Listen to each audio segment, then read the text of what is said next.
Today we are going to see how to grow methi sprouts without using soil.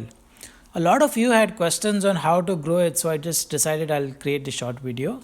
In order to keep it short, I'm going to cut the fluff and come straight to the point. In about 8 to 10 days, you can harvest the methi sprouts.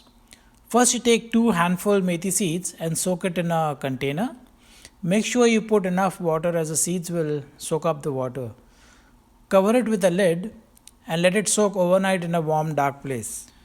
This is how it will look after you let the seeds soak in water for 2 days. Make sure you change the water in the morning and in the evening.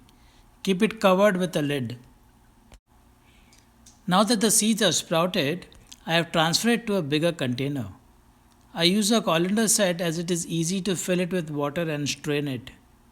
From this point on, fill the colander with water and let the sprouts soak for about 15-20 minutes and then strain the water. Do this in the morning and evening. This lets the sprout absorb water and also prevents the sprout from getting moldy. Keep it covered with a wet tissue or towel. Make sure to keep the container away from direct sunlight. 2 days later, you can see the sprouts have grown quite a bit. Within the next day or two, the sprouts have grown bigger and the leaves start growing. At this point, I start harvesting the ones on the top so that the sprouts that are at the bottom get a chance to grow. At this stage, the sprouts are very tender and don't taste bitter. Especially if you have young kids, they won't make a fuss to eat it.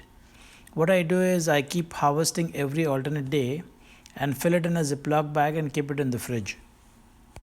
As you can see, I have already harvested the sprouts a couple of times and filled it up in Ziploc bags. You can also see the kind of container I'm using. It's easy to grow and it is organic and very healthy. The trick is to make sure the sprouts are kept moist at all times, otherwise they will start drying up. Health is wealth.